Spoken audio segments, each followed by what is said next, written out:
Salut tout le monde, j'espère que vous allez bien. On se retrouve aujourd'hui pour une toute nouvelle vidéo sur le thème de Compostelle à nouveau parce que c'est un petit peu mon thème préféré comme vous avez pu le voir sur ma chaîne YouTube. Je suis un petit peu fan de randonnée depuis que je suis partie sur Compostelle et donc j'ai encore envie de partager avec vous mon expérience. Et aujourd'hui je vais vous parler de 3 choses que j'aurais aimé savoir avant de partir sur le chemin de Compostelle.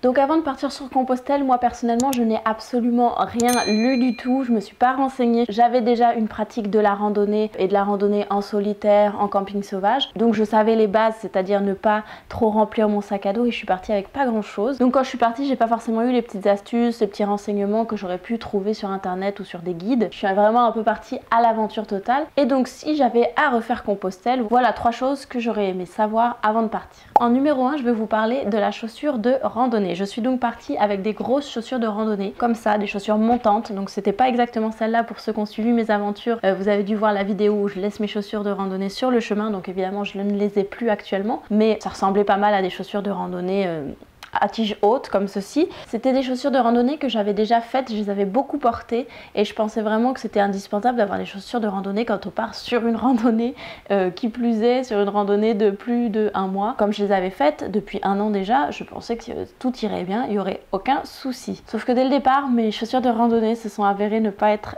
idéales du tout.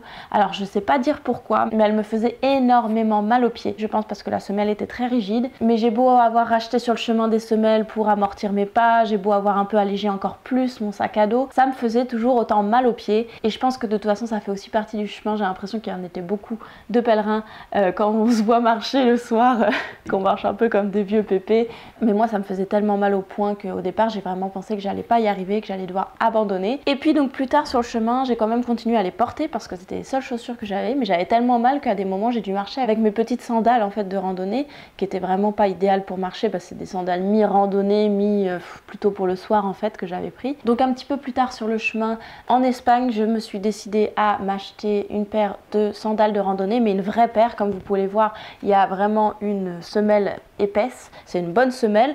Après c'est juste que voilà, elle est très ouverte sur le dessus, donc souvent j'avais pas la classe mais je mettais des chaussettes dedans pour le matin, la rosée aussi entre autres. Ça a été vraiment la chaussure miracle. J'ai marché toute la fin de mon chemin avec celle-ci et je me suis même donc débarrassée de mes chaussures de randonnée qui étaient devenues trop lourdes à porter dans mon sac et qui de toute façon me faisaient tellement mal. À la fin j'en pouvais vraiment plus et c'est pour ça que je me suis séparée de ces chaussures de randonnée hautes pour ne garder plus que ça. Et donc évidemment dans mon sac j'avais encore moins de poids, j'avais vraiment plus rien puisque j'avais plus que celle-ci à mes pieds que je portais aussi le soir. Et le super avantage en plus de marcher en sandales, surtout en Espagne quand il fait chaud, on peut marcher dans l'eau avec, donc c'est hyper cool. Dès qu'il y a un petit ruisseau ou quoi, au lieu de prendre le chemin, on traverse le ruisseau, les pieds dans l'eau, ça rafraîchit, ça fait du bien et c'est vraiment sympa. Donc voilà, ça c'est la première chose que j'aurais aimé savoir. Ne peut-être pas partir avec des grosses chaussures de randonnée. Alors en France j'aurais quand même pris des chaussures fermées, mais peut-être des chaussures basses de randonnée, voire des chaussures, des baskets un peu plus simples. En fait il y a beaucoup de gens sur le chemin qui n'ont pas de chaussures de randonnée vraiment adaptées à la randonnée. Et maintenant avec le recul je comprends totalement pourquoi.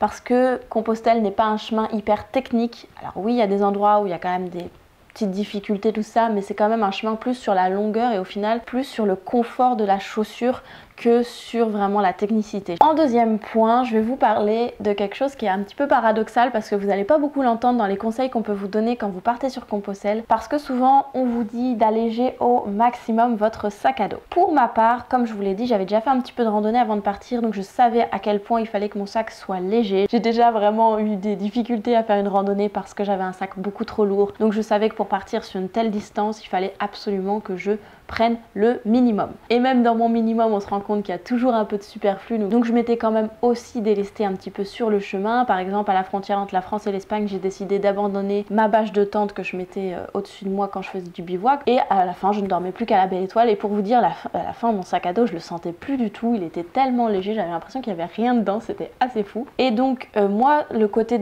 du poids n'a pas été mon problème. À l'inverse, un petit conseil que j'aurais aimé savoir avant de partir sur ce chemin, ce serait de pouvoir emmener avec moi un petit peu plus de choses, mais pas grand chose, hein, mais quelques petites affaires pour partager en fait. Parce que moi par exemple, ma trousse de toilette elle était vraiment au minimum. Par exemple, j'avais vraiment juste de quoi faire soigner un bobo comme ça, vraiment pas grand chose, et si j'avais besoin je rachetais sur la route, ce qui était logique. Par contre je me suis rendu compte en fait que vu que j'avais vraiment pas grand chose avec moi, et bah ça m'a un peu empêché de pouvoir aider et partager avec les autres. En fait il y a une petite histoire que je peux vous raconter. Quand on a fait la traversée des Pyrénées, donc j'étais avec quelques autres personnes avec qui on avait marché depuis un mois, donc on était un petit peu habitués et on avait les pieds qui étaient déjà bien faits, mais là on a rencontré pas mal de gens qui commençaient en fait à Saint-Jean-Pied-de-Port et qui faisaient la traversée des Pyrénées, et il y en a eu pas mal qu'on a rencontrés qui ont eu du mal, dont un jeune homme que je venais de rencontrer qui venait seulement de marcher depuis un jour, et donc il avait des énormes cloques aux pieds. C'était vraiment horrible pour lui.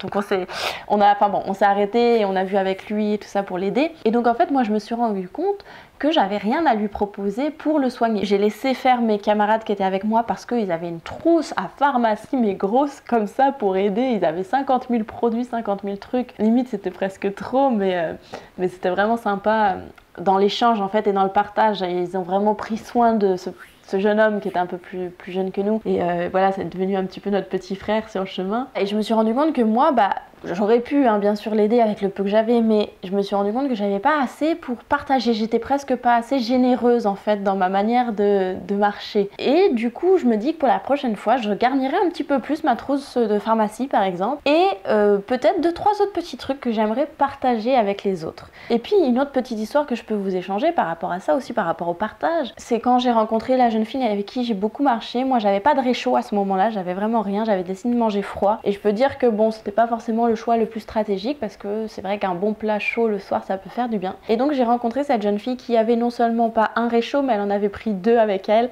et elle avait une très grande casserole. Une grande casserole dans laquelle elle pouvait faire à manger pour plusieurs, alors qu'elle était partie toute seule. Rien que ça, le principe de dire c'est pas grave, je prends un peu plus de poids, mais je prends une grande casserole pour pouvoir faire profiter les autres et partager mon repas. Et du coup avec elle j'ai beaucoup partagé des repas chauds, et je peux vous dire ça m'a tellement fait du bien en fait. Évidemment après ça j'ai décidé de prendre un réchaud et de prendre ma popote pour pas que ce soit elle qui porte tout le temps les affaires. Donc voilà, je sais pas exactement quoi, mais la prochaine fois que je pars sur un chemin de Compostelle, je pense que je prendrai 1 ou 2 choses en plus, un petit peu plus lourdes certes, mais qui me permettent de partager un petit peu plus. La troisième chose que j'aurais aimé savoir avant de partir, c'est quelque chose d'ordre un peu plus personnel encore une fois, mais je pense qu'on est plus d'un à le faire au départ du Puy-en-Velay ou au départ de Saint-Jean-de-Pied-de-Port ou ailleurs. En fait, comme moi je suis partie avec 0 guide et avec la liberté totale de pouvoir camper là où je voulais, je n'avais aucune idée des étapes que j'allais faire à l'avance. J'étais partie vraiment complètement libre de faire ce que je voulais comme je voulais. Au départ du Puy-en-Velay, je suis partie avec donc tout un groupe que j'avais déjà rencontré la veille avant le départ. J'avais commencé donc à rencontrer des gens et tout, qui étaient très sympas.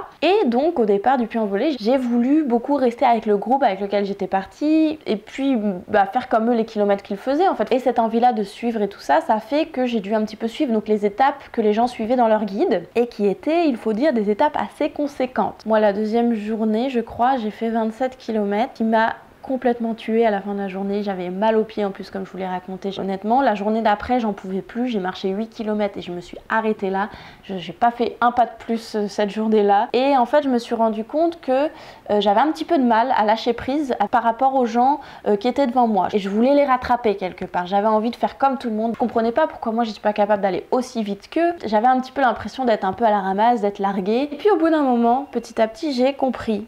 J'ai réussi à lâcher prise avec cette idée. J'ai compris que de toute façon des pèlerins, j'allais en rencontrer tout le chemin, des nouveaux pèlerins tout le temps, et ça allait, ça venait. Et justement c'était une très belle leçon de lâcher prise, que dans la vie les gens, les amis, les relations en général, ça va, ça vient. Faut arriver à les laisser et venir sans vouloir tout contrôler. Ça m'a mis quelques jours, je pense une bonne semaine sur le chemin, voire peut-être 2, avant de vraiment être à l'aise avec cette idée. Donc voilà les 3 choses que j'aurais aimé savoir personnellement avant de partir sur le chemin de Compostelle. C'est vraiment 3 choses qui sont un petit peu personnelles et qui ne peuvent pas s'appliquer à tout le monde. Et moi personnellement, je sais que je suivrai ces 3 choses la prochaine fois que je pars sur un chemin de Compostelle, et j'ai bien hâte de repartir, j'espère bientôt. Et n'hésitez pas à me dire dans les petits commentaires juste en dessous quels sont vous, ce que vous auriez aimé savoir avant de partir sur votre premier chemin de Compostelle. Très bien curieuse de lire vos petites astuces à vous aussi. Et puis en attendant de vous faire une prochaine vidéo, moi je vous fais plein de gros bisous et je vous dis à la prochaine.